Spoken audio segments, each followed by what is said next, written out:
Fulani can control you however they like. Once they announce it, Yoruba newspapers very foolishly and stupidly will support them because they want Tinubu as the president. And you are all dying every blessed day. You are all dying every day. Had you people risen up to say that what is happening in Nigeria is bad, there is no way that Fashoranti's daughter will not be alive today. That is the price you pay for duplicity. That is the price you pay for treachery. That is the price you will continue to pay until you rise up and say, enough is enough. It is up to you to do it. You did it during NSAS. You can do it again. Can you imagine Fulani people telling you, if you remove Fulanis from Yoruba forest, imagine Fulani telling you, if you remove them from your ancestral lands, there will be war, and you are panicking. And you have not asked yourself, why are they not saying the same thing about the East? Why did they not say to Eastern Security Network? Why did they not say to me, if you don't stop evacuating Fulani terrorists from the forest, there will be war? Because they know, they understand psychologically that you don't have what it takes to resist them. Do you know why Borno State is still alive? Why you still have the Kanuri people in Borno today? Was because they resisted the Fulani centuries ago. You have to go back to history to understand how Nigeria came into existence. Fulani has been expanding from day one, from Senegambia. All the way from Senegambia, they've been expanding, and now they are in Okigwe. All the way from Senegambia. They are now in Okigwe. And you're asking us to somehow fold our hands and keep quiet because of 2023, because one idiot is going to come out to become a president, because of that rubbish, because of that nonsensical notion, we should fold our hands and wait until we are overrun by the Janjaweed from the Sahel. Is that how reasonable people think? Is that how people that wish to survive as a race, is that how they reason? It is very, very shocking that some of you do not understand what the Fulanis have in store for you. Very, very soon it is going to happen. And when it happens, your eyes will clear. And about whom you will see it very clearly. I was warning you. In 2014, 2015, 2016, they said he's a warmonger. He's a warmongering. I went to America and I told World Igbo Congress that this war you are avoiding is going to come to your villages. They said, no, it's not going to happen. What is happening today? When Yoruba was supporting the dead idiot called Buhari, did I not warn them that this evil you're supporting will consume you? They never listened. They never wanted to listen. IPOB is a terrorist group. You're trying to divide Nigeria. But Mietela is not. People that you are calling bandits, have you heard anybody come out to say, please Buhari, since presidency is there defending terrorists in the forest, why don't you proscribe them? No, you cannot proscribe a Fulani group. Never. And all of you, we are supporting evil. When there is the proscribed IPOB, proscribed indigenous people of Biafra. These are Yoruba journalists writing junk. Every day they keep writing rubbish. But their land is under siege. Their land is under siege. And the Fulani will take it. It doesn't take time. So I am here today to encourage them that they must stand tall and be very strong, resolute. That is what Fulani does. They control the media. They have well-paid consultants all over the world doing their bidding for them. They have that woman at UN trying to lobby the world that everything is okay in the zoo called Nigeria. But you and I know that the zoo is not okay. You and I know the game plan of the Fulani. And what are you doing about it? Nothing. Every day you read, you lament, you complain. Every day you read, you lament. And that's all you do. That is all you do. You read, you lament, you complain, you do nothing about it. Your lives are being taken away from you. Your forests are being occupied. Your mothers are being raped. Your daughters are being abducted. And the whole national government, presidency, is supporting such people. And you're telling me that Nigeria is viably sustainable. Is that what you're telling me? That somehow this contraption is sustainable, it is viable. It can never be. Because the more you stay in one Nigeria, the more you are inviting the Fulanis to take over your ancestral lands, take over your villages, and to make life a misery for you. That is the end game. That is the outcome. If you doubt me, go and do a bit of research. Ask yourself, who are the Hausa people? Who are the Nupe people? Who are the Bachama people? All of these people were steamrolled by the Fulani march to the Atlantic Ocean. And now they're in Yoruba land. They're in their forests. They are in their forests. And who is going to drive them away from there? If not the Yoruba youths. Forget about your useless governors. Your elders are very strong. I love Yoruba elders. The way they behave, the way they talk. Very, very strong. They say they support Akeredolu. This is the governor of Ondo State. They support him in what he's doing. People must come out to say that enough is enough. When you travel to the north, do you live in the forest in the north? The Igbo people in Sabongeri in Kanu, are they living of course it's Hausa land, are they living in the forest? They came to the town, they work very hard, they build houses, they build mansions, they develop the entire place. Is that not what they do? What are Fulani people doing in our forest? Nobody can answer that question. They say that they're pastoralists. I want some of you who have had your breakfast this morning, please go to your fridge or go to where you keep your beverages and you will see pig milk. Pig. Some of us were raised on pig milk. For how many years now? And you keep asking yourself, what is pig milk? Pig milk is the same milk that the cows produce in Holland can be produced in the zoo.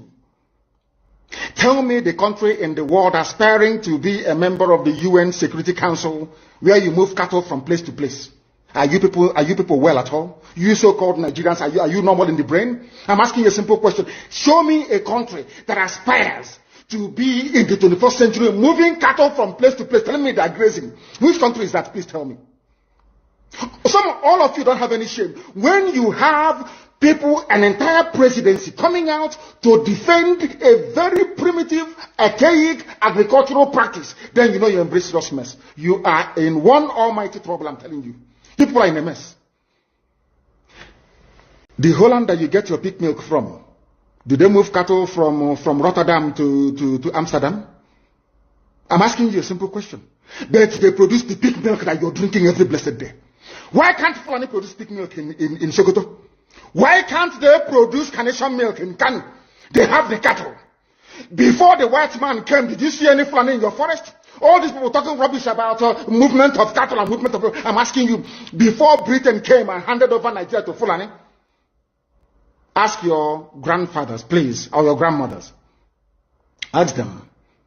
All this nonsense we are hearing today in this so-called one, I want to tell you the dangers of one Nigeria. All this nonsense you're hearing today about one Nigeria, Fulani in our forest, Fulani in our village. Before the white man came, did you see Fulani moving their cattle all over the place? Did we not have meat to eat? They will answer these questions for you. Because sometimes in Africa we don't reason very well. The way we reason is disjointed. It is disjointed. I can't understand for the life of me why instead of them to waste all that money arming and equipping this Janjaweed army Mihetiala to come and conquer you and I, why don't they open a milk factory somewhere in the north and bring the milk down south? I'm sure Southerners will buy it. After all, pig milk comes all the way from Holland. Pig milk all the way from Holland. Now you understand it. Because of the way you people reason. Why can't you produce? Is it difficult to produce milk? The same milk that comes out naturally from the udder of the cow. Why can't you can it somewhere, pasteurize it, and send it to people to eat, to drink, or to do whatever with? All over the world, that is what is happening. In fact, they produce so much milk in Europe that they pour it away. Why can't you do the same thing? A whole president claiming they are in the 21st century are supporting a very primitive practice of moving cattle from place to... All of you, you're not ashamed of yourselves. You have no shame. As somebody will say, your shame is shaming me. I'm telling you, you people from the zoo, I'm ashamed of your ignorance and stupidity. You people are hopeless, completely hopeless. One day I want idiot to come and say, we are intellectuals. And you're moving cattle from Kafanchan to Ahoda. You are intellectuals. You are intellectualizing. You are in the 21st century, you are moving cattle, driving cattle, Nama, from over 300 miles claiming Yoruba forest is a place for you to be in. You want to relax Yoruba forest. Every Nigerian is free to live anywhere. And do their business anywhere, yes. But when an Igbo man tries to sell beer in Kano, you destroy it. You destroy their businesses, you destroy their hotels, but you can come down to the south and live anywhere you like and graze anywhere you like. And you're telling me that is a country, that is one Nigeria for you? The Fulanis we are talking, they call them the Funa movement. Our attention has been drawn to a decree credited to one Rotimi Akeredolu, asking Fulani people who have occupied some forests in Ondo State to quit. We are also aware of another incident in Oyo State where an illiterate political talk gave quit notice to Fulani people to leave their territories, which are now their irreversible homes. Are you listening? Fulani are now saying that Yoruba forest is now their irreversible homes. They have now occupied Yoruba land in perpetuity. And I want to let my Yoruba friends understand this. You see, in life, anytime you support evil, evil will come back to haunt you. All of you never knew that IPOB and this Biafra movement was for your liberation. Some of you saw maybe the oil and gas from Biafra land. If they go now, we'll have access to oil and gas. In the process of having your eyes fixated on oil and gas, your forest is gone. Do you understand it? There is nothing more precious in life than freedom. Freedom is very important. And I need you to understand this very morning. Every Yoruba person supporting Fulani, you are setting up yourself to become like the Hausa people. Remember when Hausa was supporting Fulani? We are Hausa Fulani, we are Hausa Fulani. Where are the Hausa people today? I ask you. Where are those Hausa people today? Do you see them anymore? They're saying we are Hausa Fulani, we are Hausa Fulani. Do you see them again today? Do you see them? I'm asking you. No, because Fulani have completely overwhelmed them. It's called emasculation. Completely emasculated them. Look at what they're doing in the East. In the East, they come to the East, I will tell you, oh, you want to be the president or vice? Yeah. They say, give us land for Ruga. They give them land. I saw Joseph Okabe do that Lord Banta. They have taken it over in forever and ever. Give us land in your state. Hope of them prove to us that you are stood. Give us land in Olo. Hope of them will give them land in Olo. We can go and kill people in Obibo. We can kill for them. How many Fulani governors are prepared to kill bandits? I didn't say normal people. I'm talking about armed, dangerous bandits. How many Fulani governors? Go and read your newspapers, you will see it there. Fulani governors are negotiating with them, giving them arms, giving them vehicles, making sure that their life is no longer a misery. But they come down to the south. They tell you, give us land for Ruga. Go and kill your people to prove to us that you're one Nigerian. That was why Obi also was talking rubbish. Was it yesterday or 2 days ago. Supported by the BBC. The problem you people have in Nigeria is this. Your journalists, you see people, Punch newspaper, Tribune, Vanguard, and Nation, they are your second worst enemies. I'm telling you the truth. They can never ever be objective in their reportage. Never ever. That's why all of you are suffering. But you don't know it.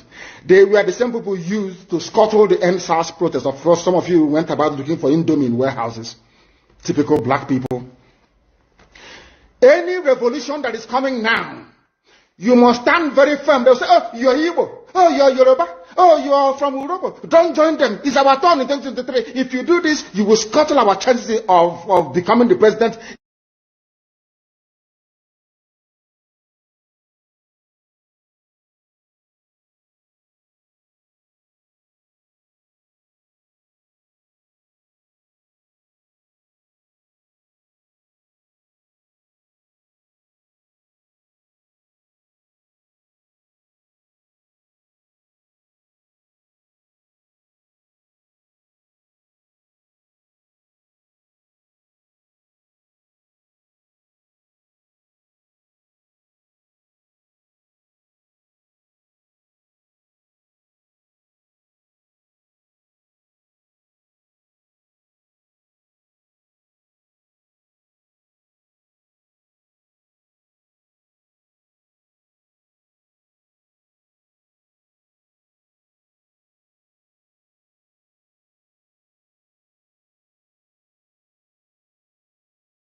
all our leaders, past and present. We remember our leaders that are in detention as well. And we know the reason why. Those that have fought before us, why they choose the cause to fight for our freedom. And our leaders that are in detention today, we know the reason why they were detained is to stop our freedom. Our enemies, they are not sleeping. Our enemies don't want to give up or quit yet. The reason is because they don't want we Biafrans to be free. My fellow citizens, thank you all for joining us today.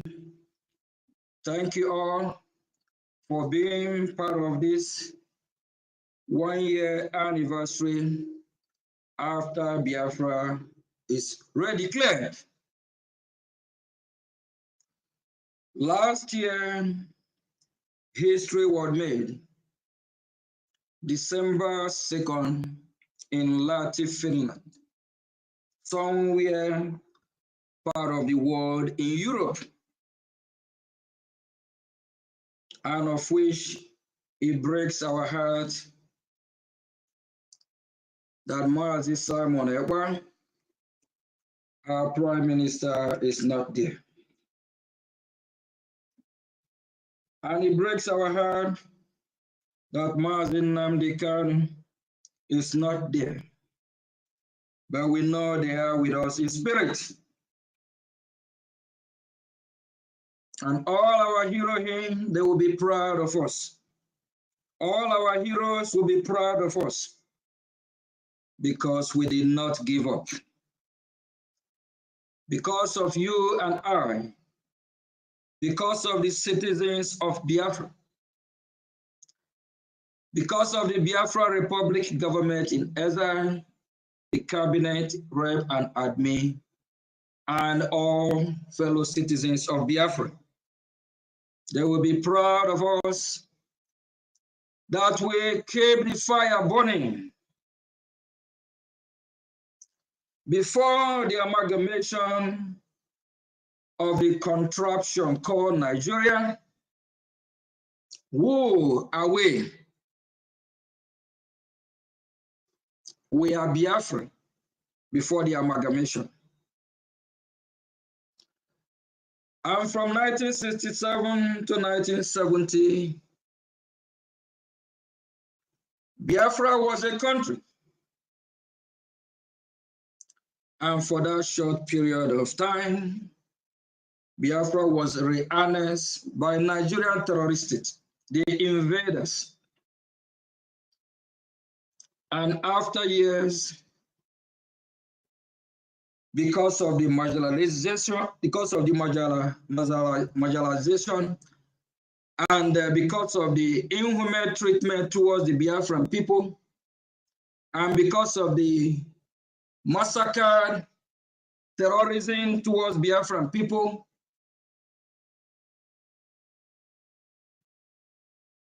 Biafrans sent a loud message last year in Lahti, Finland,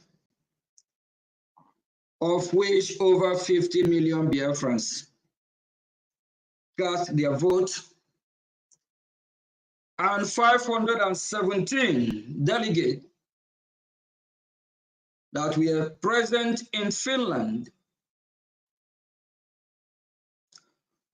voted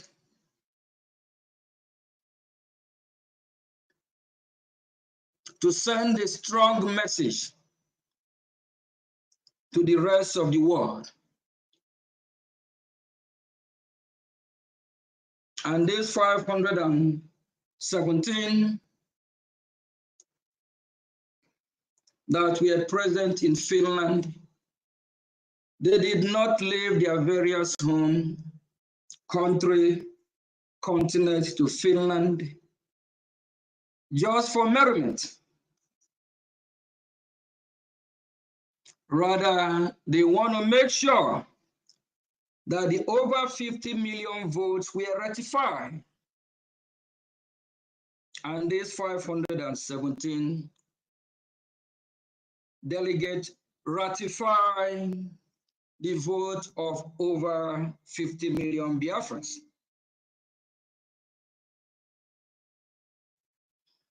After the redeclaration, my fellow citizens, I believe we all know what is expected. We have a delegate from Ambazonia, and that delegate from Ambazonia sent a strong warning and advice to the Biafran people. His message is clear, that after our redeclaration, for us to be able to defend our land and liberate Biafra, we need to fund our liberation. That we need money. We need money. We need money not for merriment, rather we need money to fund our freedom, to make our redeclaration stand. We need money to liberate our land. We need money to get all that is necessary for us to chase the occupiers from our territory. My fellow citizens, what are you doing towards that? How are you part of this process? What are you bringing to the table? What are you doing for your dear loving country, Biafra Republic? What are you doing for your people?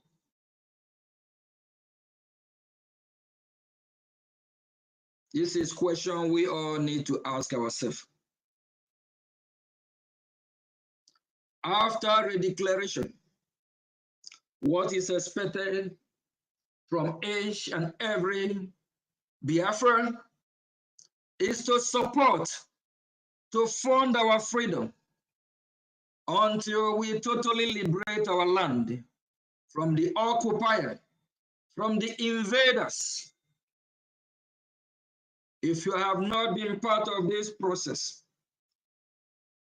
please kindly ask yourself a question. Do you want us to remain in a country that hates us with passion? Do you want us to remain in a country that treats us like animals? Do you want us to still remain in a terrorist country called Nigeria? Do you want us to remain in a country that sponsors over 22 terrorist groups? If you are not supporting our freedom, if you are not supporting this great movement, do you want us to remain in a country where there is Boko Haram that terrorizes everyone, where there is ISWAP that terrorizes everyone, where there is Al-Qaeda, Hezbollah, Houthis, Hamas, and other terrorist groups? Ask yourself this reasonable question, my fellow citizens. This is not time for us to be pointing fingers. This is time for all of us to unite and fight one common enemy, which is the Nigerian terrorist state. I believe each and every one of us have identified our enemy. That is the reason why we voted to exit Nigeria. For those that still believe in Nigeria, what have you benefited from this failed state? Here, United States of America, over 20 years ago, I, Mazio Gechukwu Nkiri, the Biafra Republic government in exile acting prime minister. Someone walked to me and he said, he told me and he made it clear, loud and clear, that Nigeria is a failed state. I'm talking about 20 years ago. The question we ask ourselves, is Nigeria progressing towards betterment, or is Nigeria getting worse day by day? When the former president called Goodluck Jonathan, who served Nigeria and come back in shame, once upon a time, he is a vice president of that shithole country. And later on, he became the president. This man called Goodluck Jonathan quoted from what Tafawa Balewa and Azikiwe said, that Nigeria is not a country, that Nigeria is just a mere geographical expression created by the British government to profit and benefit the British people, not for the benefit of the Nigerian people, not for the benefit of the indigenous people of that territory called Nigeria. This failed man called Goodluck Jonathan, he well known that Nigeria is a scam. During the time when he was a president, he never made mention of that. Even when he served as vice president, he understood that Nigeria is a failed state, that Nigeria is a scam, it's a fraudulent state. This man understood that any house built on faulty foundation will not stand. And being a fool that is, he did not educate the Nigerian public. He did not educate even his people. He did not fight to get his people out of a failed state that is about to collapse. That is how corrupt the politicians of that country, how corrupt they are. They all recognize that Nigeria is not a country. That is why you see all the politicians, they don't give a damn. They don't care about the citizens of Nigeria because they believe that it will never work. And according to Tafawa Balewa and Nnamdi Azikiwe, also Goodluck Jonathan made it clear that the British, they tried to make the people of Nigeria come together as a country and unite.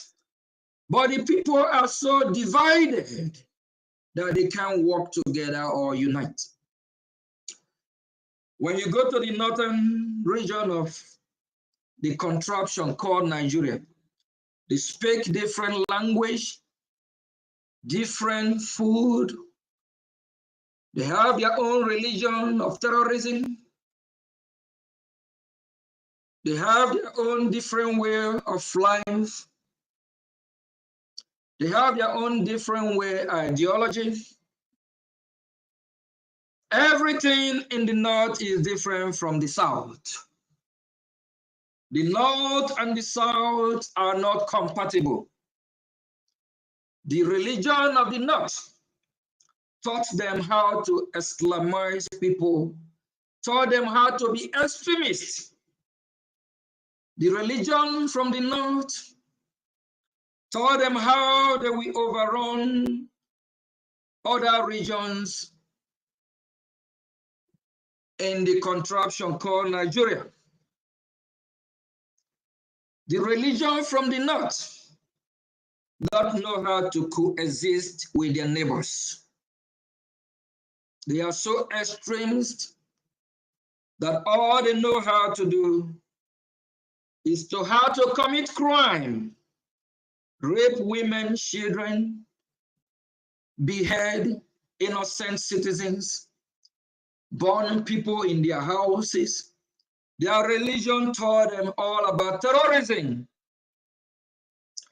Why the South, especially from the southeast, which is Biafran territory, where they worship their God, Jehovah, Chukwokike Abiyama, where they believe in Christ Jesus, their Lord and their Savior.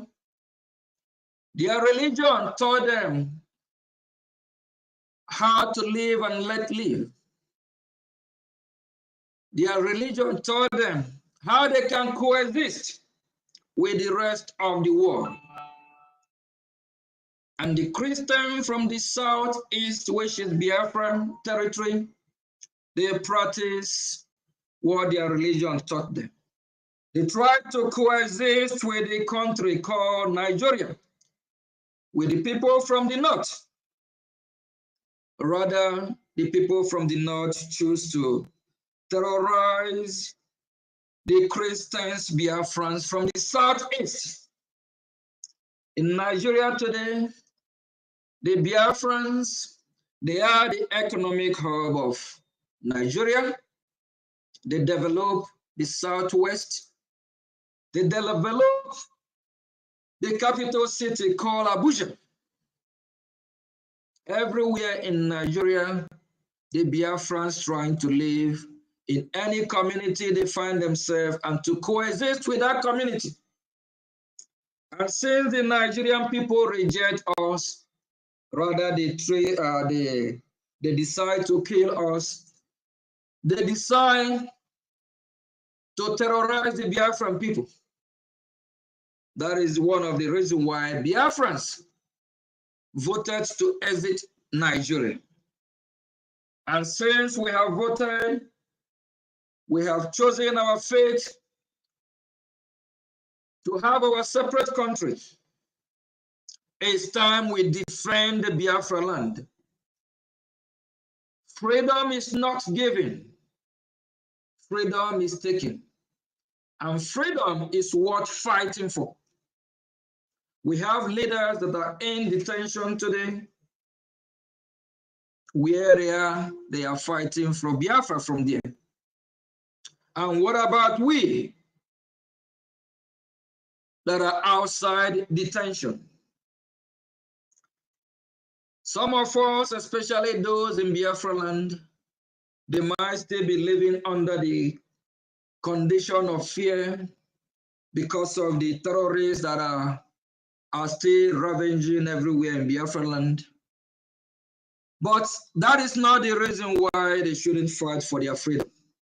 That is not the reason why they will give up or surrender to the enemies. We encourage every Biafran, put on your seat belt. Let's ride on to our destination. Forward ever, backward never. According to our leader, Mazi Nnamdi Kanu, he said we have crossed the Rubicon. No going back. Backward is death, while forward is life. On this day, December the 2nd, while we celebrate our anniversary, the task for all of us is for us all to defend our land, and for us to do that, we will have to fund our freedom. Please, I know it's not easy. The task ahead of us is not easy.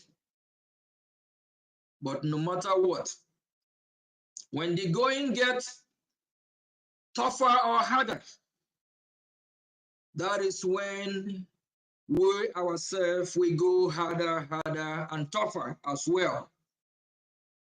Please, my fellow citizens, I encourage and urge each and every one of us to do whatever you can to support this great movement. And what we are doing today, your contribution, every positive idea, everything that you have, that you know you can bring, that we move this struggle, our freedom forward. That is what we release our leaders from detention. The Nigerian terrorist state that kidnapped Mazi Nnamdi Kanu from Kenya 2021, they did not kidnap him because they love him so much. They did not kidnap him because they want to give him bread and butter. They did not kidnap him to appreciate him for a job well done. Rather, they kidnapped him to stop our freedom. When Finland colluded with the Nigerian terrorist state and the EU to arrest Mazi Simon Ekpa, they did not arrest him because they love him so much as a good Finnish citizen. Everything is politically motivated. It's for them to stop us from celebrating our freedom. It's for them to stop us from being free. It's time that we prove them wrong. It's time that we prove all our enemy wrong. It's time that we let them know that our destiny is in our hand, that our destiny is not in their hand. And for those that are working hard to sabotage this freedom, please, we ask you to desist from your evil way. We ask you to do what is right. We ask you to remember your family members, those that have been raped, those that have been chased out of their ancestral home, those that their home have been razed and demolished by this terrorist state of Nigeria. We want you to remember the pain our brothers and sisters are going through. We also want you to reflect back and remember what happened from 1967 to 1970. How our uncles, our parents, our niece, nephew, family members were massacred, murdered in cold blood. How the children are starved to death, of which estimate of from 3 to 5 million people were massacred one way or the other way. We want you to remember, reflect back, and just close your eyes. See if you can picture you watching the documentary or you seeing what happened, how these children of Biafras of that time, how they stayed days without water, days without food. Just picture being there. Just picture hearing them screaming, asking for food. Just picture yourself where the Biafran military, as of them, were asking for water. Nyamini gave me water. While they were thirsty, looking for water to drink, asking for savior, asking for who will save them, who will rescue them. Just picture what the Nigerian terrorist state did to your people. If that don't break your heart, if that don't make you think twice, if that don't make you go angry and want to burn this terrorist country down, please, we urge everyone, buckle your seatbelt. The journey ahead is not easy. It's tough, we understand. but together we will all overcome. Just like our forefathers. If our forefathers have allowed the invaders to take over our land, that land by now could have been gone. The land of Biafra is our inheritance. We cannot allow any man or woman born of a woman to take it out from us. Please, my fellow Biafrans, let us all fight one common enemy. Let us all come and unite in this great day while we are celebrating and remembering the day that over 517 delegates gathered in Lahti, Finland, and ratified the count of over 50 million Biafrans that voted to exit Nigeria. Let us all remember the sacrifices of all our heroes. Let us all remember the sacrifice our leader Ojukwu and our leader Philip Effiong and all other leaders and the fallen heroes and veterans of Biafras, how they have sacrificed for us to see today. How they have sacrificed to make sure that we still have a place, a land called Biafra land. I call everyone. It's time for us to liberate our land. Every day we are fighting to chase out the occupiers. We are fighting to liberate our land. We need your moral support. We need your support spiritually. Otherwise, especially financially, it's time that we fund our liberation. It's time that we fund our freedom. With your fund, with your support, we'll be able to liberate Biafra land. And after liberation, when we have fully regained all our territory and chased out the occupiers, when we have fully chased out the invaders from our land and totally restoring Biafra by regaining our total sovereignty back, we will now celebrate Biafra independence, because by then, we don't depend on anyone. By then, we'll depend on ourselves. By then, we'll prove we can govern ourselves. By then, we know we don't owe anyone explanation. By then, we know we have totally regained our total freedom. Please, my fellow citizens, this is not time. This is not time. This is not time to be sabotaging what we are doing. Every time when we come out on social media, we cry out loud. Please, sometime when we are here talking to Biafran people or telling the world about our grievances or what we are going through, we might not be politically correct. We are fighting for survival, and we'll fight anyhow, any means that we can for us to survive. We are like a wounded lion. We know when a lion is hungry, when a lion is being starved or trying to, starve to death, that lion go after any prey brutally just to make sure they get that prey down.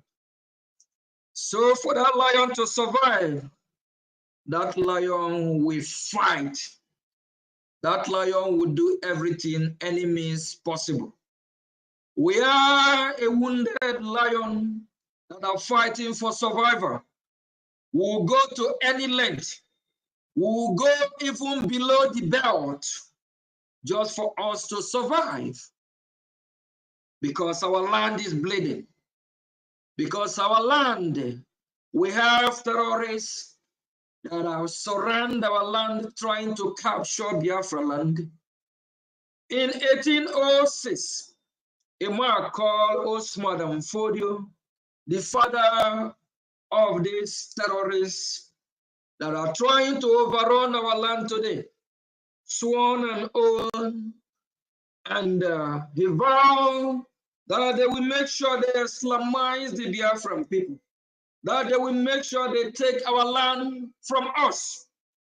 My fellow citizens, are we going to allow what Usman and Fodio, the evil man that worship a blood-sucking God, to succeed the prayer that he prayed over 200 years ago? Our God, the living God, the El Shaddai, are we going to disappoint our God, Jehovah God, Chukwu Okike Abiam? The answer is no. Our God have given us the wisdom, the necessary tools, things that we need to defeat this evil God called Allah. Our God have raised men from Biafra land. We have men, we have warriors, we have those that can fund this freedom. Please, our God have given us everything we need. Our God gave us those that have money in millions, in billions, in thousands. Please, we call all these great men and women that our God have blessed to come up and join this great fight. Because if they don't, and if this evil God of this terrorists succeed, we know what will happen. All the millionaires and billionaires in Biafra land will surrender to this evil God. And all these their wealth that they are floating everywhere, this evil God will take it away from you. So it's better you bring your money to the good God that bless you with that wealth. Please bring that money to support our freedom. And our God Almighty will bless you by doing so. The land of Biafra will bless you and bless your offering or offsprings. Please bring your offering to the house of Chukwu Okike Abiam. Bring your offering to save the Christians of Biafra.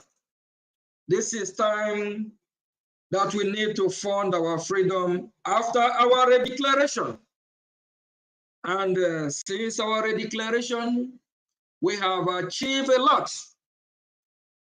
We have been going to Washington, D.C., having meetings with members of Congress, senators, both ours, both the Republicans and the Democrats. We have reached out to them. We have educated them more about our cause. And we can see that everything is yielding fruit today. Today in Washington, D.C., sanctions against the Nigerian terrorist state is being discussed. And for the past weeks and months, it's trending all over the social media. A great president called Trump and the leader of the free world, President Trump of the United States of America, through his office and the power invested in him, have designated the Nigerian terrorist state as a country of particular concern or a country that persecutes Christians. When you talk about Christians in that contraption called Nigeria, the Biafran Christians are more in majority.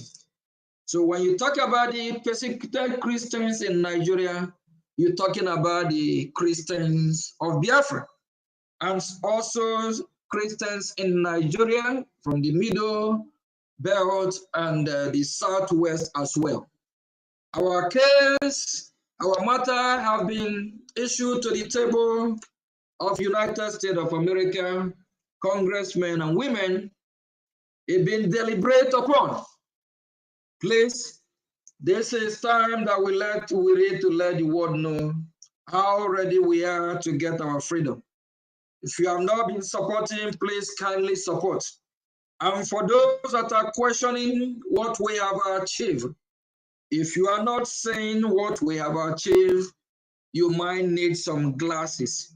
If you are not hearing what we have achieved, you might need some kind of chip or microphone that will help you to hear. Don't be like those in the Bible that the word of God said that they have eyes and they cannot see, that they have ears and they cannot hear. Please, we want you to open your ears, open your eyes so you can see. Please stop fighting this great cause. Stop fighting this freedom. This freedom is not just for Mazi Nnamdi Kanu. This freedom is not just for Mazi Simon Ekpa. This freedom is not just for Mazi Ogechukwu Nkere. This freedom is not just for Mazi Sonny Akbarawa. This freedom is not just for Honorable Bishop. This freedom is not just for all the cabinet members of Brgie, Rep, and admins. This freedom is for all of us, in extension to the global community, in extension to the whole world, because freedom of Biafra will as well bring peace and security to the entire global world, because the Biafran people will work hand in hand with this great state of United States of America to counter terrorism. Biafrans stand for light. We will always choose the better side. We will always choose light against darkness, meaning that the Biafran people will bring every goodies, everything they have, everything they can offer to this global community, everything they can bring to make this world a better place again. The Biafran people will bring their own quarter. The Biafran people will work hand in hand with this global community. It don't matter what language you speak. It don't matter where you're from. It don't matter your background. It don't matter your color, whether you are white, black, brown. Even if God decide to create red people, even if God decide to create yellow people, even if God decide to create any other color, we will work with you. We Biafran people have demonstrated that in the contraption called Nigeria. That is why anywhere you go in Nigeria today, whether in the rural area, whether in the city, any village, you will see a Biafra doing business. You will see a Biafra, any part of Nigeria today. No matter the treatment, everything that the Nigerian terrorist state have done to the Biafran people, how they massacre us during the war, how after the war, the Nigerian terrorist states, all they can do is to give every Biafra 20 pounds to start life all over. After everything the Nigerian terrorist state have done to the Biafran people, the Biafran peoples, their spirits still uplift and they still do what they know how to do best, to coexist with their neighbor. We demonstrate that in Nigeria. We try everything, but rather in Lagos, Southwest today, the Nigerian terrorist states are burning, demolishing Biafran houses, Biafran's business. In the northern part of Nigeria today, they are burning our houses, they are demolishing our houses, they are destroying, burning Biafran's businesses, economic jihad, just to do everything they can to bring the Biafran people down because of the hatred. If the Biafran people can demonstrate live and let live in Nigeria, no matter the inhuman treatment, what does that tell you? That tells you that the Biafran people can coexist with this global community. We encourage and we also ask or urge the nations of the world to recognize Biafra, starting from United States of America. We really appreciate United States of America for the opportunity they have given us, especially from Congress, giving us a fair hearing on the 18th of September. We have our congressional hearing, and we also submit a eight-page of testimony to Human Rights Commission of Congress. We appreciate them for all they are doing, and we also expect United States of America to do more as the leader of the free world. Thank you, my fellow citizens, and we have more updates coming. The government shutdown is over. We'll be having more meetings. There's some stuff we can publicly say on air, but the recognition of Biafra from Washington, D.C. is in progress. Actually, today, I visited Washington, D.C. today as a messenger, as a Prime Minister of Biafra Republic government in exile, as a Prime Minister of Biafran people. I'm at Washington today to deliver a message, and the message is well delivered and received. I will keep working for the Biafran people and for our leaders in detention. We Biafran people, we do everything, starting from me, we'll do everything within human reach. We'll do everything humanly possible to secure their release.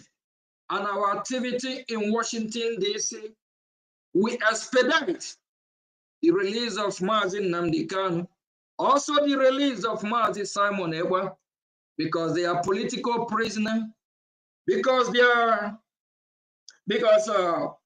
arresting them is political motivated. It's not because of crime that they have committed. And we have a Honorable Minister of Information and other speakers that will be speaking in this wonderful, beautiful day today. Please, my fellow citizens, it's time that we all come unite and face our one common enemy. And it's time that we fund our freedom and support our freedom.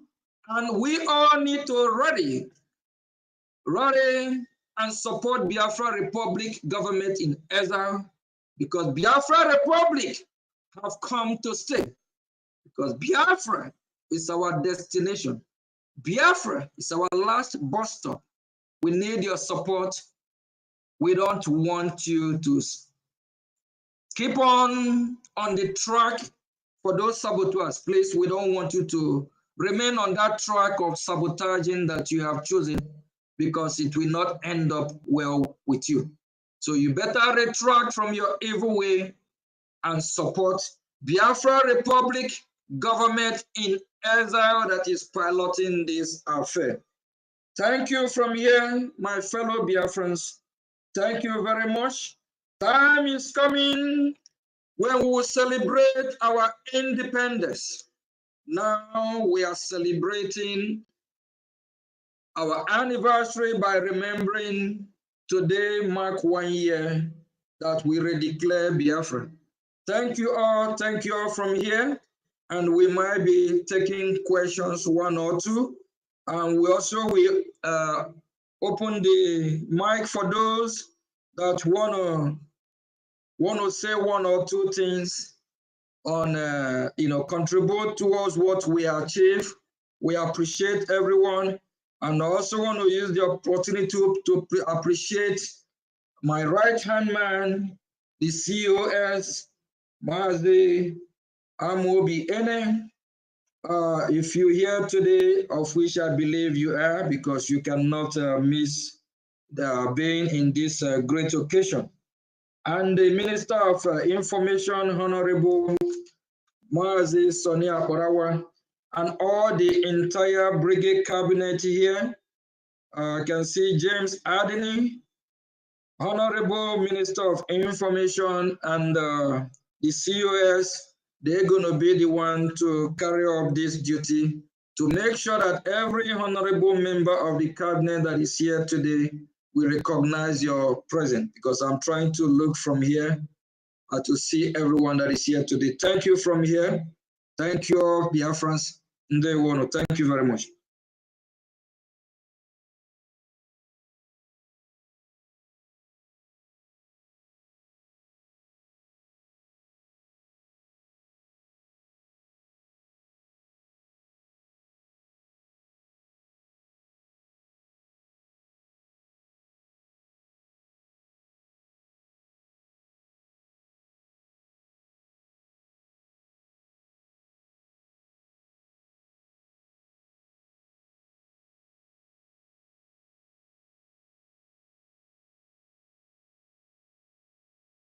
Please,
While we wait for Honorable Minister of Information, please, my fellow citizens, I want all of us to reflect back on everything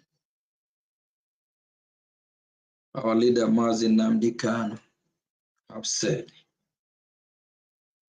Years ago, he told people of the Southwest that these terrorists, the Fulani herdsmen are coming, that they are coming. He sent a strong signal, a strong warning. He told the people of the Oduduwa Republic, the Yoruba people, that the Fulanis are coming, that they are in the Yoruba people forest. They mock him. They laugh at him. If they have the chance, they will stone him just the same way they stone some apostle in biblical account. But what is happening today? The Yoruba land in question, if you look all over social media, they start posting now.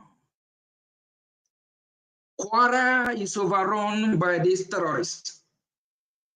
Few days ago, I saw a video emanating from Lagos, where these Fulani people are chasing people from their houses. The Yoruba people are now crying. They are not crying. They are not complaining that the Fulanis are here, that the Fulanis are here to kill them. They are not complaining that Nigeria is a terrorist state. In fact, and we have a question for the Oduduwa or Odua Republic. What are they waiting for? For them to redeclare or declare their own nation, Oduduwa Republic.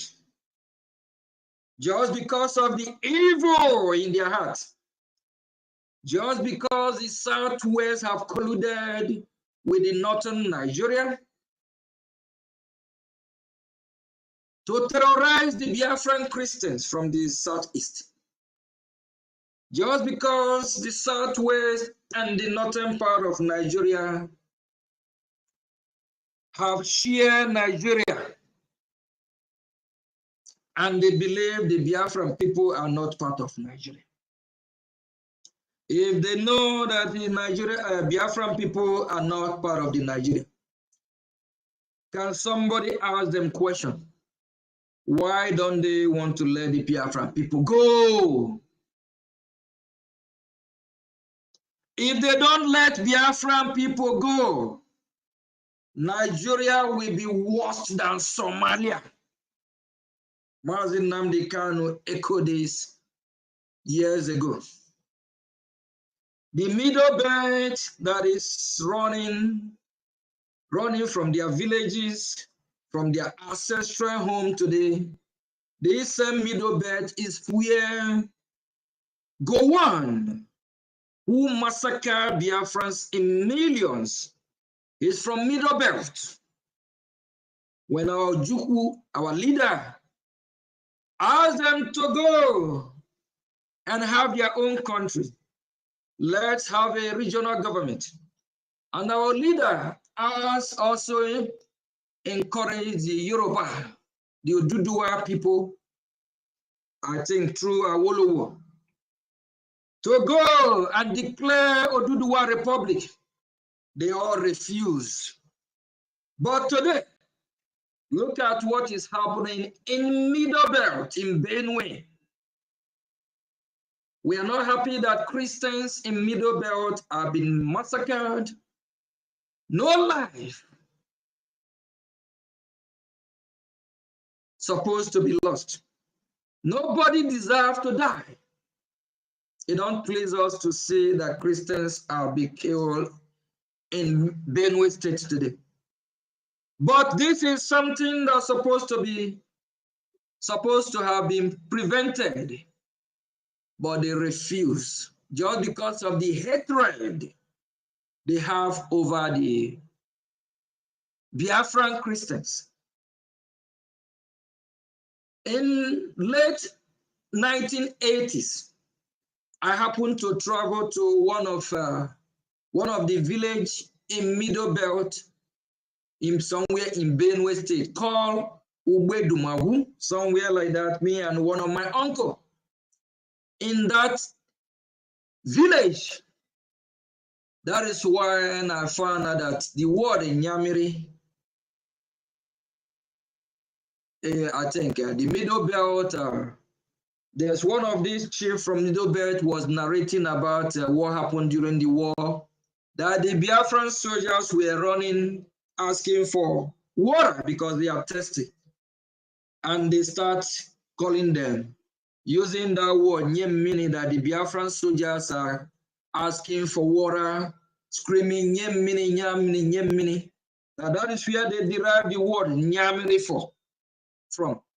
And today, the same middle belt are running everywhere. The same middle belt are crying for help. This is something that's supposed to have been prevented.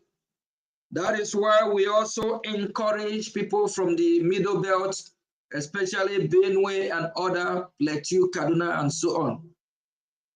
It's better they have their own separate country and be self-governance rather than this contraption. And the Arewa Republic, it will be better they go their own separate way. And the Yoruba people, the Oduduwa, will be better off if we all go our own separate way and develop our regions. We can be good neighbors and live in peace rather than this cut and join, this contraption that is not working. Nigeria can never work. The unity of Nigeria can never work because we are not compatible. We are people with different ideology, different belief, different religion. We can coexist as neighbor, but we cannot live together in the same country. We have tried for over 100 years and it did not work. Please, Honorable Minister of Information, if you're back, you cannot take the mic. Thank you very much.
Sir, my network is restored. Thank you. Yes, sir. Greetings. Right Honorable APM, thank you so much, sir, for your good works for Biafran people. I say more grace to your elbows. Yes, sir. Honorable Minister for Information and the cabinet members, those who are consistency personified, who understand the need for us to do what we're doing, but it is imperative. I thank you so much, especially our women, our mothers. I just want to say I love you. Yes, you're the best. You're the best. And at the end of our fight, the Biafran people will prove to you that yes, we appreciate our gallant women. Since time immemorial, we never joke with our women, and we're going to prove to the world that yes, we respect and appreciate our women and also our heroes. Because the system of Nigeria have actually made people to celebrate criminals, celebrate fraudulent men, those who get rich to the detriment of others, instead of appreciating true heroes. But despite all, I trust my people, even as they try to demonize our internal leader, to demonize them, to say all manner of things. In my village alone, I can count 3 people that bear Ojuku, but I've not seen anyone bearing Gowan. I've not seen anyone, even from the Middle Belt, I've not seen anyone bearing Gowan. You know, so we appreciate, good name is better than words. And that's where we stand. It's better to stand by your people and die than standing against your people and die cowardly in the hand of the enemy. Because all who sabotage their own people, they end in shame. They never end well. Either they were killed or they end like slave. They never talk like a Nyanwodo. Nyanwodo, where then I cannot speak. If you speak now, they'll flash in one of 2 things. You go inside. That is the effect of standing as a saboteur. I remember when I was thinking, you moron. Thank you so much for what you have done for Biafran people. I just want to tell you that it is our obligation to do what we're doing. I see what our people are suffering all over the world. I ask myself, how will it continue? How long will this stop? And we see those who died, that 5 million children and pregnant women, they have not gotten justice. And what we're doing will give them justice. And I replied to one Nigerianist last night. I told you, whether you are as long as you're an indigenous person and your people partake in serving that 5 million children, you can never do well. No region will do well until that they got justice. They get justice. And what justice is the justice? Biafra restoration. Yes, we are the government. Then we put a day to remember them and do what they're supposed to do. The spirit will rest in peace. As it is now, they are hovering, including others who died. I remember one of the Biafran people who were shot by a Nigerian terrorist army. I wasn't there, but those who were, they said that he said, go and continue, stop at nothing till Biafra is restored. That was the sole request. And having heard that, I'm obligated in making sure that that request is fulfilled. Yes, that is why we are fighting. We'll never stop. Yes, we'll not stop. So that is why I say, don't tell those who were killed by enemy to rest in peace. Those who their life cut short, who did not get buried as is supposed, because the living, what you owe the dead is to give them burial. Those who have not gotten something like that, how can they rest in peace? It's for them to possess me, possess others, possess us to fight for that through which they died. Make sure that we achieve that for them to be able to rest in peace. So as they are possessing us, we must continue fighting.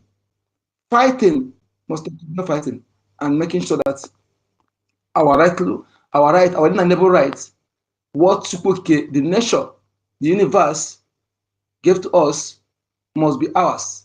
We can never be slaves in our land. That is why I'm against those who, instead of them starting to fight for their people, they choose to allow the enemy to bribe them in their small property. I look at what is happening in the north, how they mine their gold, everything to themselves.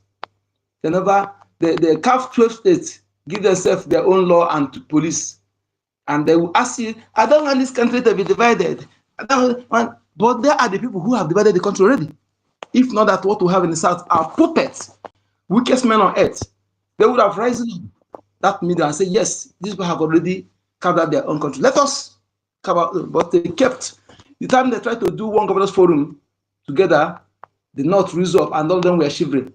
Why the same North were to get middle belt, including Biafra territories, Biafra land to the North, all of them answerable to the North. Who does that? We must rise up. And I thank governments who have achieved a lot. Yesterday, I was actually telling some people, visit the government website. Yes, if you're not, go visit the US website to see what's already been achieved. Yes, so that you know who is fighting for you. Because if you're still living in denial, trying to pretend you don't know what is going on, this time around, the subtlety you are exhibiting will be to a detriment. It's not time of trying to deceive yourself. Know those who are fighting for you and do what is good at the right time. One thing is good to do the right thing, another thing is to do it at the right time. Do that right thing at the right time. Fund BDF at the right time, not when the enemy gain enough ground, then it becomes difficult, then you begin that your money. Or you're waiting until you come to a village before you rise up. The people that are fighting to liberate you, they are not of them from land where they are now. All you men and women from all corners of Biafra, they gather. Some of them never even reach their place. People from Usoko, from gather from Akwa, everywhere, they gather to fight because they know the importance of that place to fight. So you don't wait until you reach your house before you rise up. And if you're waiting until you reach your house, then you may not live to tell the story. So that is why we must rise up. We must do that right thing at the right time. We must do that right thing at the right time. No sensible Biafra man today, woman, will be saying you want to go and buy designer clothes. Why is not supporting what we're doing? No sensible Biafra man will go and buy an iPhone of 4 million or 3 million. Why you don't have something to secure yourself? You're not supporting those who are defending you. Then when that time comes, use that iPhone to defend yourself. No sensible Biafra man will go and buy a flashy car. No, to flare while you're in that age. Except what you use to generate money. Okay, sir. Okay, sir. Okay. Thank you, sir. No sensible Biafran person will go and buy a flashy car or building hotel while they land in that siege. As long as you have a place you can lay your head. Secure the land first. There is the saying in Igbo adage, yes, don't try to see the meaning of that adage. Support Biafra Defense Forces who are proven beyond double doubt capable and displayed professionalism in defending our people, our land with little resources. Let us do this once and for all. Thank you so much for having me. I am Uncle Denamba, one of the people choosing from the mother's womb to bring Biafra, and we'll do it. Thank you. Thank you.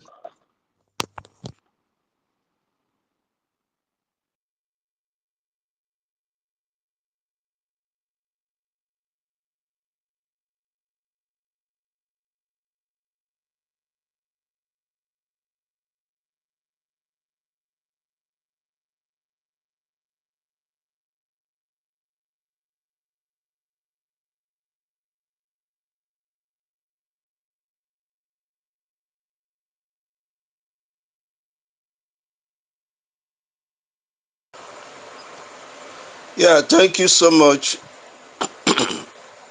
my Honorable Minister of Information and Communication, for all you do for Biafrans. I want to salute you, my APM, for the great work you are doing for Biafrans.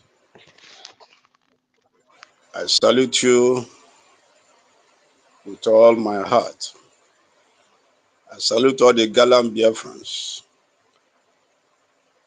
for all the contributions, all the sacrifices to make sure that we achieve our independence. Minister of Information, please, I will indulge you. Please indulge me to give me a little bit more time. This is for the record, for historical record, achievements of Biafra Republic government in exile under the leadership of acting Prime Minister Ogechukwu Nkere.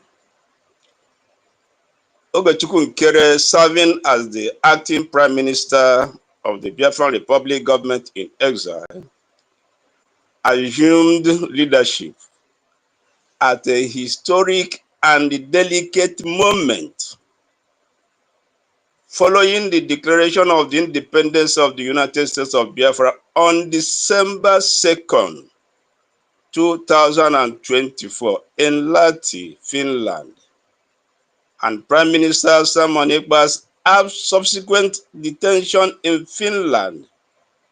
Nkere stepped into a critical vacuum.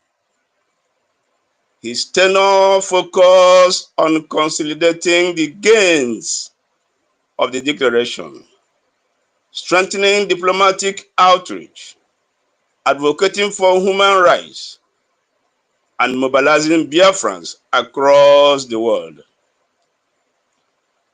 The declaration itself, ratifying a year-long self-referendum that recorded over 50 million Biafrans voting for independence, formed the foundation on which Nkere carried out an intense international engagement strategy. His administration prioritized U.S. lobbying, global awareness campaigns, and support for Biafrans diaspora. Below is a chronicle presentation of his major achievements. Immediately after the Lahti Convention, between November 29 to December 3, 2024, which saw 517 delegates formally ratify Biafran Declaration of Independence. Nkere oversaw the preparation and extraction of the final declaration document bearing all signatures. This strengthened the legal and diplomatic standing of the Brgie globally.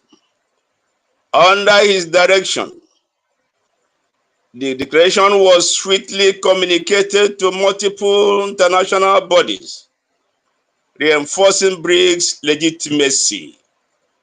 Notably, the U.S. Department of Justice recognized Brgie as the sole entity positioned for the Biafran restoration effort, a development Nkere capitalized on for global outreach.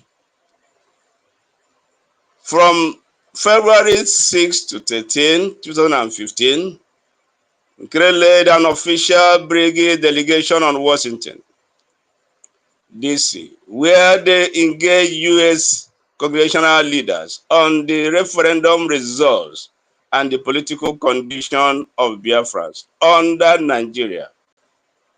Key figures they met include, for the record, you may go to the Biafran website to see the living pictures of the many congressional men APM met. This discussion pressed the case for U.S. recognition of Biafra, highlighted Nigeria's alleged systematic marginalization of Biafrans, and positioned Brgie as a rising diplomatic force. This period marked the beginning of what observers described as Brigie's growing influence in the corridors of U.S. power. In March, Nkere publicly endorsed the U.S. House Foreign Affairs Committee's move to classify Nigeria as a country of particular concern due to widespread persecution of Christians. Reports heightened that 90% of global Christians killings occurred in Nigeria. A statistic Nkere emphasized in his advocacy. He held private strategic discussions with U.S. representatives, and many of them, you can find them in our website. Working closely with lobbyists, Elias Garasolis, Moral Global Strategies, and Brigadier Tonya Aman Debre, Nkere secured further engagements with U.S. lawmakers, ensuring that the momentum from the referendum was sustained at the congregational level. On July 25, 2025, Nkere made his history by submitting comprehensive testimony to the U.S. Congressional Tumultuous Human Rights Commission during the landmark hearing titled Transnational Repression, Trends and Policy Approaches.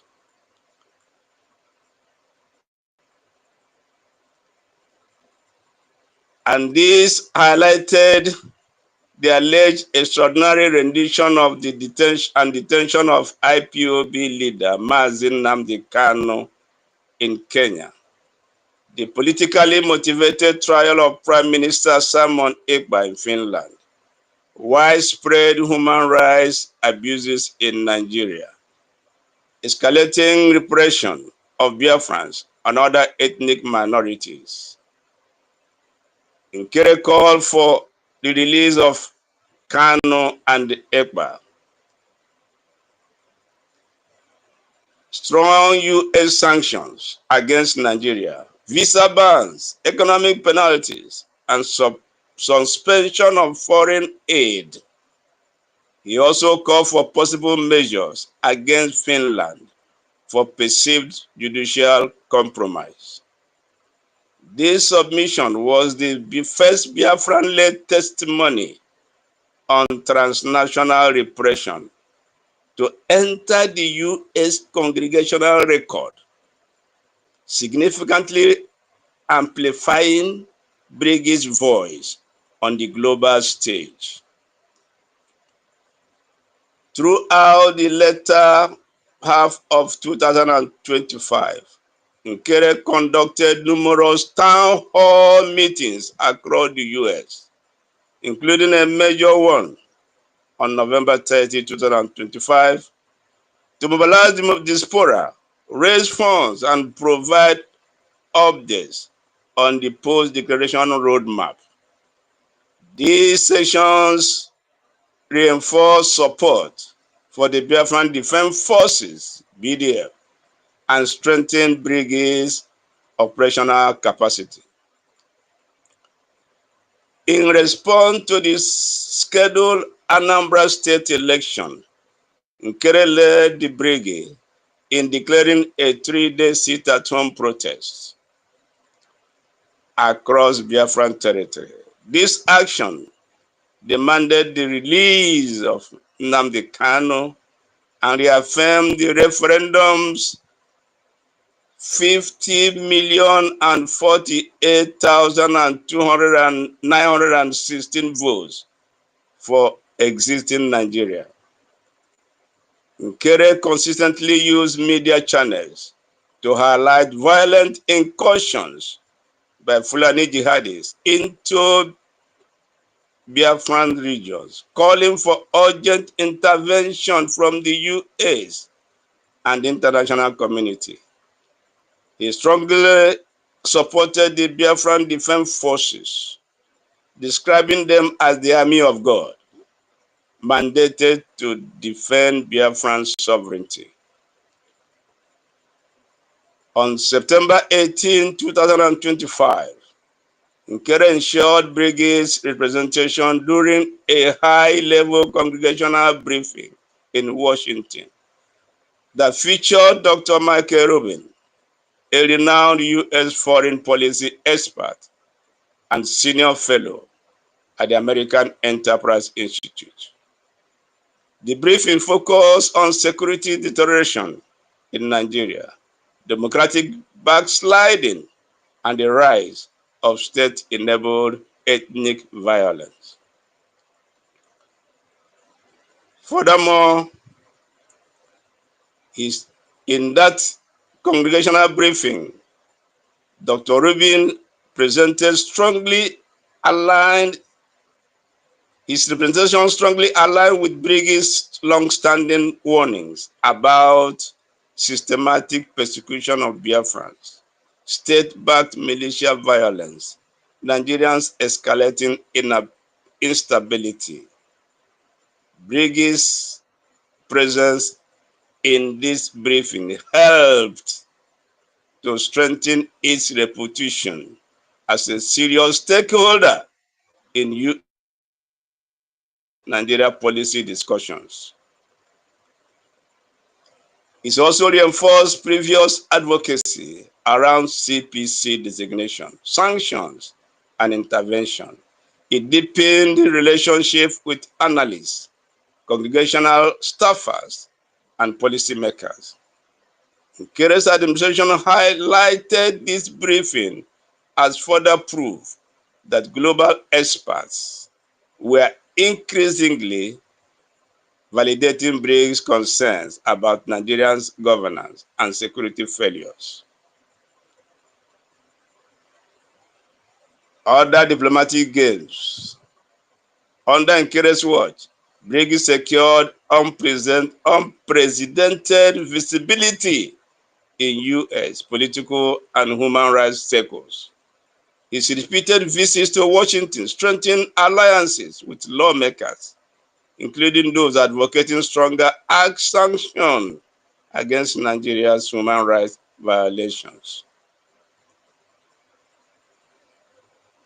Through his active presence on X Spaces, town halls, and international brokers, Nkere rallied the global Biafran community, lobbyists, Elias Garasolis, and other international supporters publicly endorsed Brigie's strategies, with Garasolis proposing Venezuela-style international pressure mechanism on Nigeria.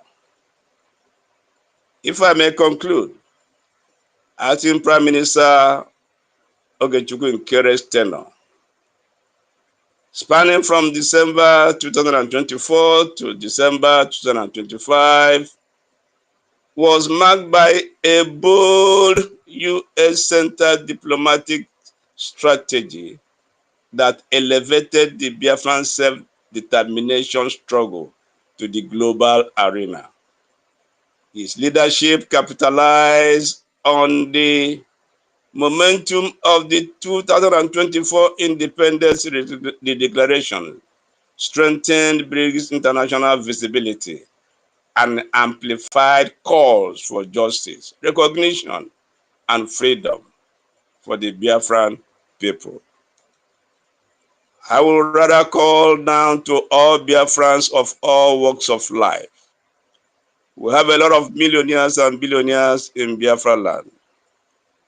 Time has come, and it is now, when all will rally around Biafra Republic government in exile under the leadership of APM Mazi Ogechukwu Nkere.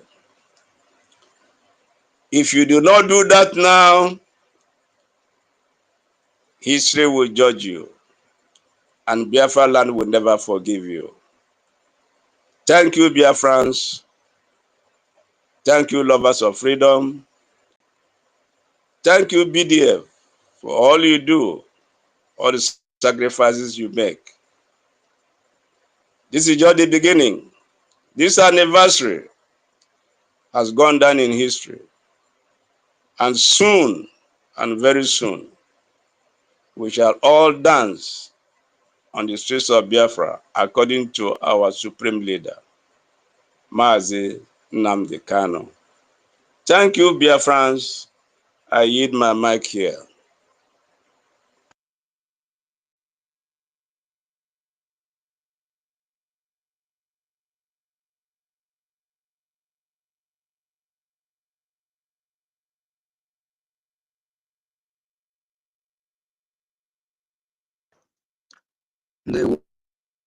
Well, thank you very much.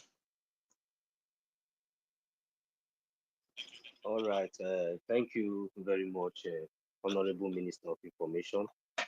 And I also want to say thank you very much to our Honorable Prime Minister in the name of Honorable Ogechukwu Ntere. I also want to thank the entire BROGIA, Biafra Government in Exile Cabinet and members. I also want to say thank you very much to all my fellow comrades, all my fellow media comrades, and including the listeners, the home reps, and the international reps. I just want to say we have all, achieved, and we have all in. Okay, I think that is a mistake anyway. So we continue. So as it is today, we are all here today celebrating and marking the first anniversary of our declaration of our restoration of the Biafra recognition. So we are very, very happy and very, very proud, for the inspiration of the Biafran government in exile, for the courage, for the consistency, for the transparencies, and for the hope being restored. This is something we cannot imagine. Even in the midst of storms, we overcome and we still keep waxing strong. Even in the international communities, our voice and the awareness keep alarming loud and loud. And today we have all seen how far and how well we have gone, but yet it is not over until it is over. So I wouldn't like to use or go that length because of our time, and we still have other comrades who also want to lend their voice. So it is not much. Just like I have said, it is not yet over until it's over. So as you can see, what should we do? We all know what we should do. What we should do has been something that has always been on my mind for a very long time, and I believe that we all know exactly what we should do. So, but if you ask me to rephrase, I will quickly say the only thing that we all should do is to fund and to support the Biafran government in exile and the de facto government in the homeland. This is the only two targets. This is the only two hopes, and all lies in funds. So please, Biafrans, this is the right time. There's no more time for us to keep standing on the fence or gossiping.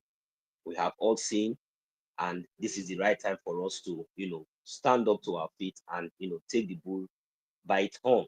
So I really want to say thank you very much to each and every one of us, and I want to encourage each and every one of us, even those that have been deceived before. Somehow we have now seen that the time is yet. So please let us keep our differences aside. This is not a time for differences. It's not time for argument. Please let us just come to the table and do whatsoever we can do to support and make sure that victory is sure. Thank you very much, our acting prime minister. Thank you very much, honorable minister of information, and each and every one of us that are here. I'll yield my mic from here. Thank you.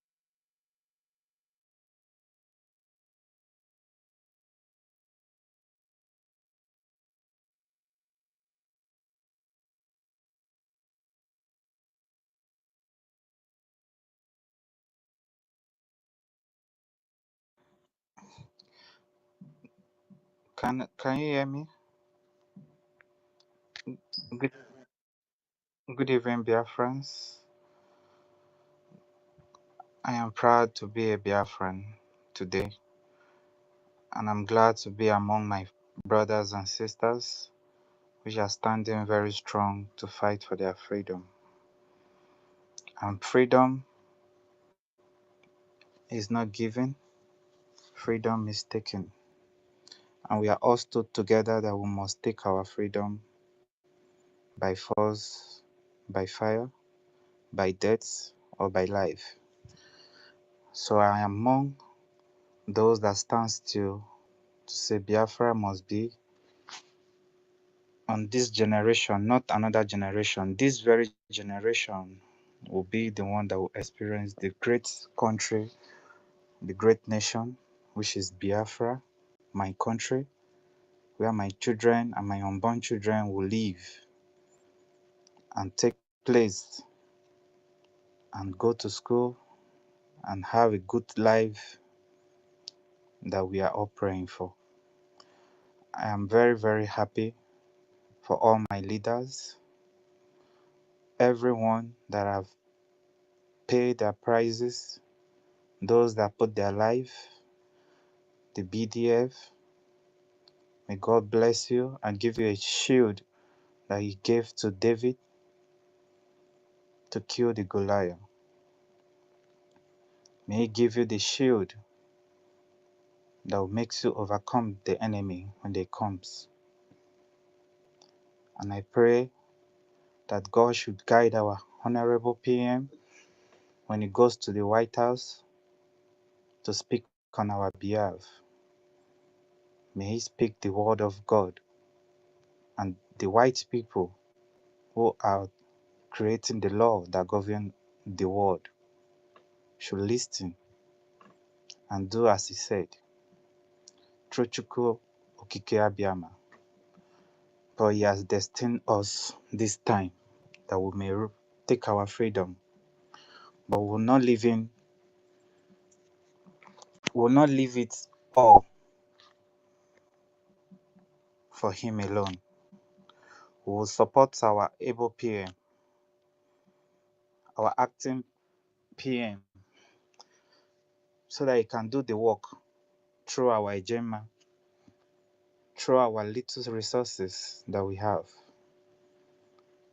Today make our first anniversary that we have fight, and we still believe that more is still coming, that we'll all celebrate more than this. Today we are online.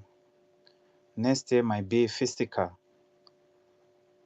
in our land, in Biafra land, no longer online, but where we can dance and celebrate. So I wish that God should protect all families of Biafra and all families of our BDF. They should be alive to see the great work that they have all put their effort for.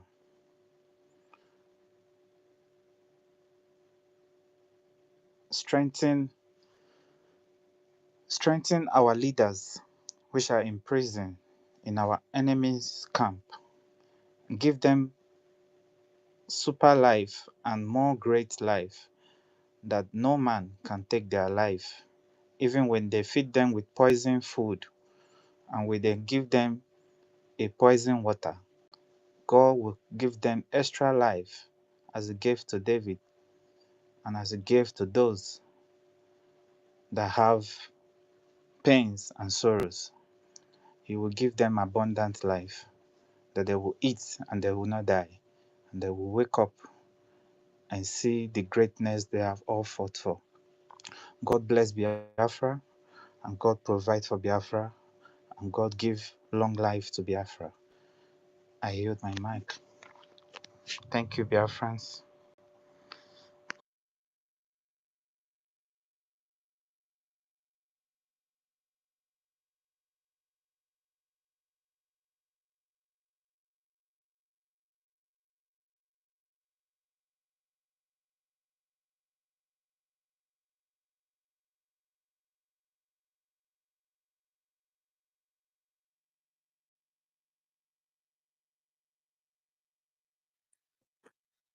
Yes, thank you so much.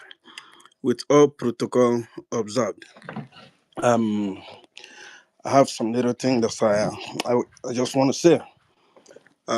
First of all, I would like to thank my honorable APM for what he has been doing, and I will not fail to thank my information minister. These two, I don't know what to qualify you with. You are so amazing. You are doing a wonderful work. Oh, is it 30 veil, or is it tutors? Hi, we have people here. We have people. If I don't mention you, please bear with me. I have your mind. You are all amazing. All of you that have been in the space with us all this while, and we have achieved numerous things, of which we are in the news right now. Which MNK said, a time shall come that we will not pay the media, and they will be talking about us, and that time is now. And please, my honorable APM, there is one thing I want to ask of you. Ask from the government, please. I will want us to once more maybe write them open letter through Punch or Vanguard or whatever it may be, which they will read it. Open letter to the zoo government. Let them know that Biafra is here and we are not going back. I can remember that after the sentencing of the Onyendu MNK, I listened to one interview granted to one Biafran man, one old man, very brave. The way he was answering all the questions, he was so wonderful. But where he lagged behind, where he made his mistakes, was when he was asked about sit at home and about the Biafra agitation. If this is the end, he said yes. He was asked if he was to give an advice to the Biafran people, what will it be? He said he will tell them just be calm, that when they are calm, when they don't do anything, the enemy will be in shambles. They won't know what to do. They won't know what they are thinking, and that God will fight for them. That was where he made a mistake. The God of Israel, or the Holy God, fights for Israel. Israel also fight for themselves. So let them know that this Biafra is still much alive, and it is now that we must get it. There is nothing that will make us to go back. This is all I want to say for now. Bear with me. Thank you so much. I yield my mic.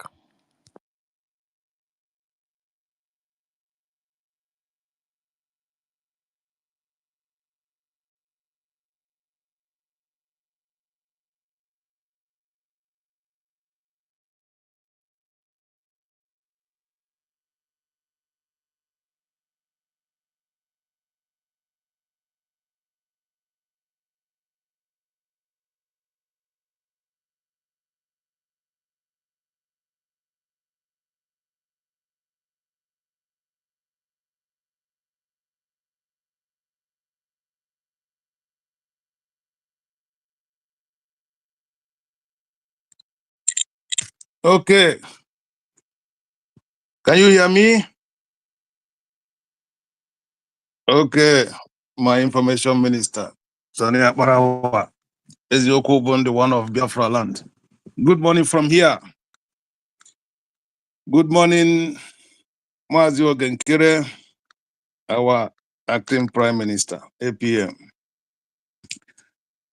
I want to appreciate you for the wonderful job you are doing, because if you understand this Biafra, you will understand that our PM, Mazi Simon Ekpa, did not make a mistake when he unveiled the lobbyist and choose you to represent us to the lobbies.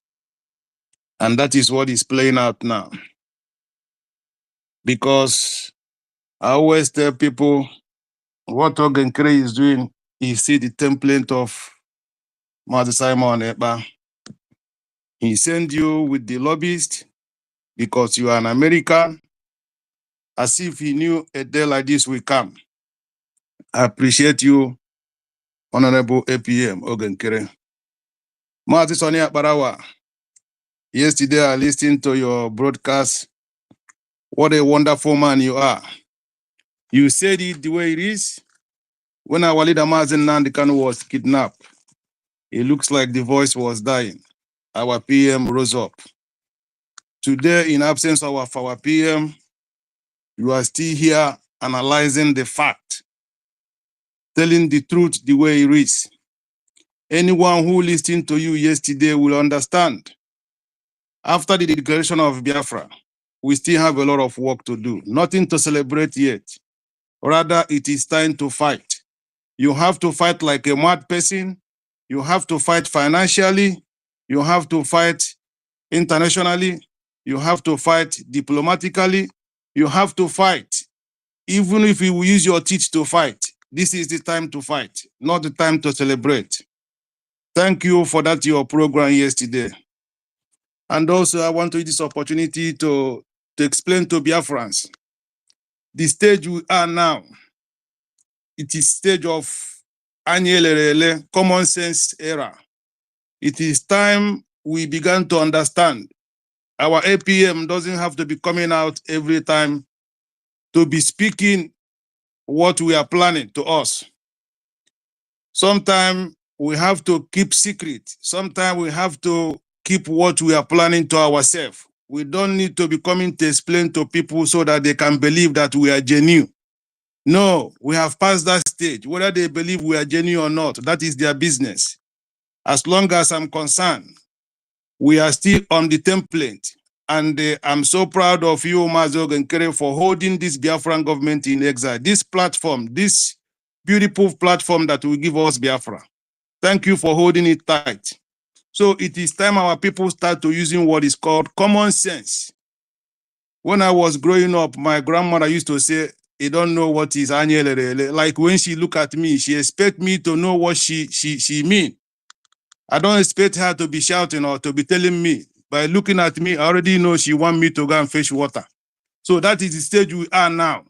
So we're supposed to be using our common sense to be knowing what we're supposed to do, not expecting our APM to be coming or expecting Sonia Barawa to be coming to be opening up our secrets to our enemies, because our enemies too are listening. So we have to have what is called security cautious. We have to be brave this time. This time around require braveness. And also, I want to use opportunity to warn some people, regardless of who you are in this Biafra, whether you are one of the splinter group, please be careful of what you are saying. Don't just come out because you want to prove a point or you want to be relevant. You come out to be talking unnecessarily. I saw somebody saying that our leader Mazen Nandi can hate Fulani. That's uncalled for. We don't need that type of comment anymore. Nigeria is boiling. Anything can twist anywhere. Nigeria is boiling. They are realizing their mistakes. They are realizing their mistakes. Now they began to understand who Mazen Nandi Kanu is. They began to get the message of Mazen Nandi Kanu and Mazen Simon Ekpa. So anybody can still change their mind wherever they are. It is time to use what is called common sense. Not time to be bragging or making noise on social media. Please, desist from that action. I know the person I'm talking to, he might be listening because they all go to platform with a fake social media platform to listen to what their fellow Biafran is saying. And you are talking about Mazen and they can talking about Simon Ekpa, but you people are dividing everything we are doing. If you so love Mazen Nandi can love so much Simon Ekpa, why can't you people mellow down and join together for what we are doing? This is Brgie government, Biafran government in exile platform. through the lobbies. Mazi Ogenkere is doing what is the right thing. Ogenkere haven't changed anything. APM hasn't changed anything. He's still with the lobbies. He's still with the BDF. There is nothing Mazi Simon Ekpa created that Ogenkere have changed. But most of you have deviated from the BDF, working with some criminal people called Chika. Some people are creating their own different army. But we are still on that template of Mazi Simon Ekpa, and you come and tell me that we are against Simon Ekpa. You people should desist from what people are doing. You are distracting Biafra. Thank you, everyone. I have passed my message. Everyone must remain resolute. It is time to use common sense. We shouldn't be expecting Sonia Barawa, Mazi Ogenkere to be coming out to be saying something as our leader Mazi Kanu used to do, because our leader Mazi Kanu said a lot of things because of he want to teach Biafrans. He want to educate Biafrans. The same thing happened to our Prime Minister Simon Ekpa, because he want to educate Biafrans, because Biafrans are acting like zombie. They have to come and be explaining everything, whether the one they're supposed to say or the one they didn't supposed to say. They come out to say it openly. No, this time around, we don't care whether you believe what we are doing. Mazi Ogenkere, anything that is for public consumption, say it. The one that is not for public consumption, keep it to yourself. Keep doing what you are doing. Abachos Agomal. Thank you, Biafrans. Thank you, everyone.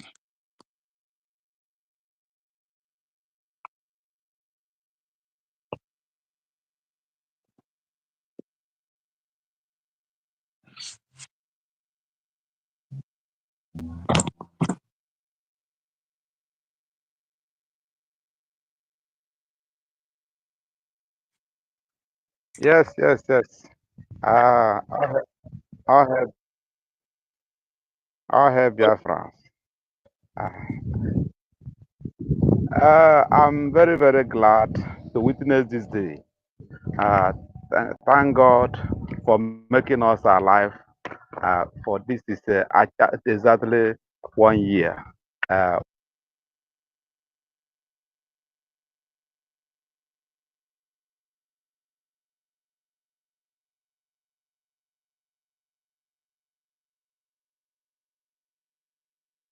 okay, okay. So I thank God for giving us life to see today. This is 1 year. A baby of 1 year is no more a newborn baby. It's no more a baby of a day.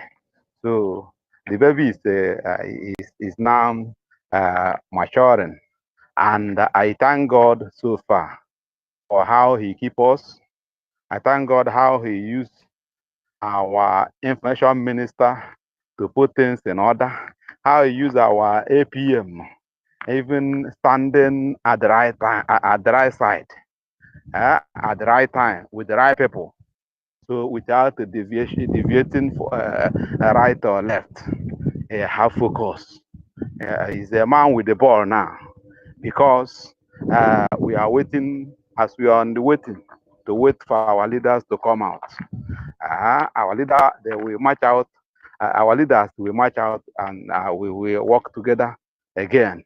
But now he's the man of the moment. I thank God for how He's using him, and I thank God for Mazi Elias, whom made himself a friend that is more than a brother to us, and they are going simultaneously every day, even today at Washington D.C. Some people cannot go, so they have gone there, and I thank God that this achievement for 1 year is so tremendous, in the sense that we have a congressional testimony and a congressional briefing, which all of us gather in Washington, D.C. I mean, many of us that have opportunity to be around there gather at Washington, D.C. with joy, and we brief the world, the Americans, and the thing was televised all over. But the hatred is too much that people don't want to uh, testify or the goodness of God towards Brgie. Brgie is a real government of now, which no matter what you try, no matter what you do, no matter what you talk, no matter blackmail, you blackmail us, you blackmail Brgie. Brgie have answer to every question we are asking, or people are asking. So, the achievement so far is so good that people see it. If we have 1 naira, we see where our 1 naira is going. If we have a $1 or $10, any amount of money we think we have or we contributed, we see where the thing is going. And finally, when you check yourself, how much you have contributed, you find out that we still need more. So that's why whatever that is happening today in the zoo, our people have to open eyes, because the damage caused by those Jezebel and those people, the spiritual unit people, the damage they have caused too much. But we need to, healing to the heart of many people, so that they will come to realize that they have to join us to do the needful. Bible says that Jesus said that those that are first will be last, and last will be first. And that is what is going to happen. The miracle God will do for us, as it is in my mind and the mind of genuine blood Biafrans, is that God will raise people for himself, that we do this to work, not those people that are splitting, that is talking all sort of jargon against the movement. So as God has used us to reach this level, to put, I think when you think of Ogenkere, I mean our APM, when you think about the layers they gave them, in spite of that name they gave to them, they still prevail. And the world has seen it today, that they are at the front. We others cannot go. Where even official Abba cannot enter. They have entered there. So today, I am thanking God for, because the day we will celebrate independence, that will be maybe 1 month program. Any restaurant you enter, anywhere you go, you eat free food, you dance, and in the street we dance. But the one we are doing today, we are thanking God so far, because I know that many good news will be coming on this moment, and come until all eyes will see it. It will be as when somebody grew up. So this is my own, what I saw and what I observed, that God have done it for us. So now Nigeria have been designated to what it is, to zero level. The hello ones call us dot, but now they are now zero. They are now zero. Where Christian cannot even supposed not to be. So I don't know what is coming, but God knows what is coming to them, and we are all of us are seeing it in the mirror that things is coming. But I am still pleading to all these people. If you have been deceived by DOS, then ask yourself a question. Is any person telling you how you marry your wife, how you sleep with your wife? Is there any person that put food in your mouth as a grown up? Why must you allow DOS, inconsequential people, wicked people, to deceive you to this level? So I'm talking of the people that are deceived. Just come back, come and join us. What you think is not what is reasonable. Why? Because this Biafra you see belong to nobody, but it belongs to all of us.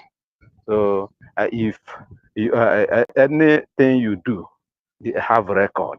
All these things we are doing today have record.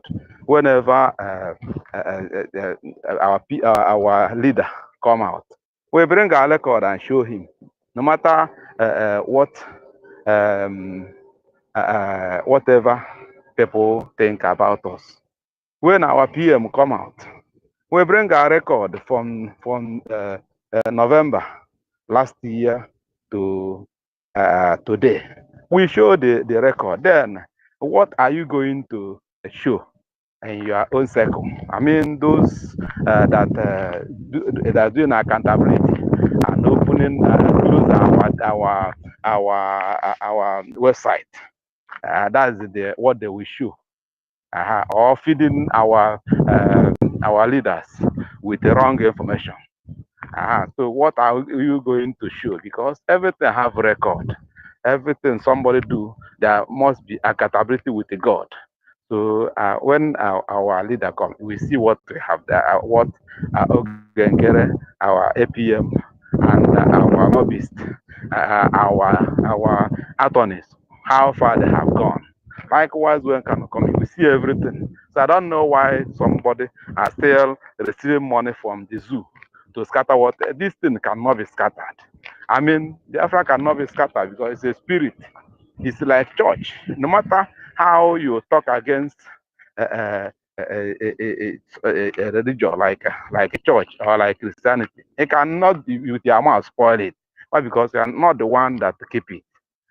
Even any religion, hence you are not the one that instituted it. You cannot be able to spoil it. So I'm calling Biafra all over the world, from all over the world, to come together and rally around Ogenkere. And I'm calling those all the Biafrans that are fearing Nigeria, because and a fear is causing some people not to show themselves.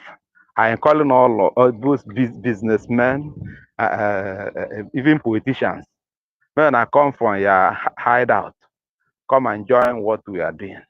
All of us will benefit it, and when we benefit it, the people that the cap fit, that is people that will be in the government. This government will not remain like this. There will be a time we see ourselves, our face to face. Then he said, I'm going to this office. You enter that office and go there. Okay. Okay, so this advice I'm giving to everybody that is hearing my voice, or people that will still hear the voice tomorrow, when they hear the record, that we have to come together. Mazen Nanakano is not a Biafra, but he's a leader of Biafra. Then our PM is a leader of Biafra government in exile.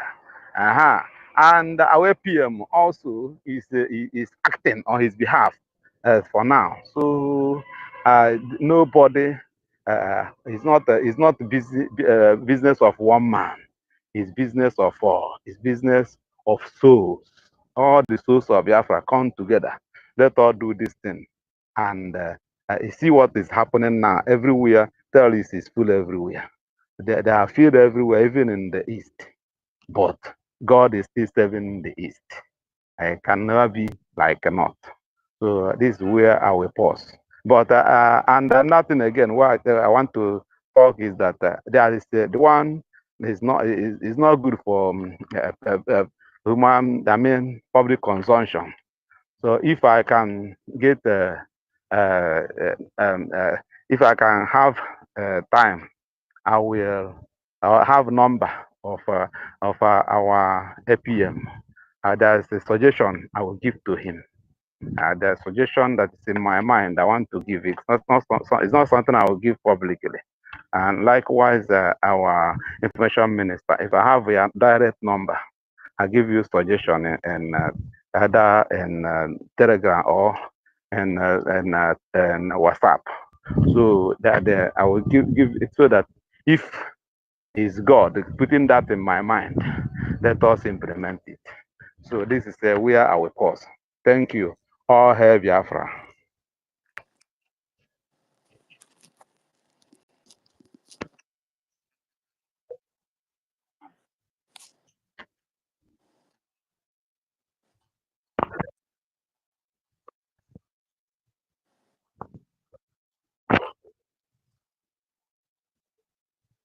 I, I don't have your number. So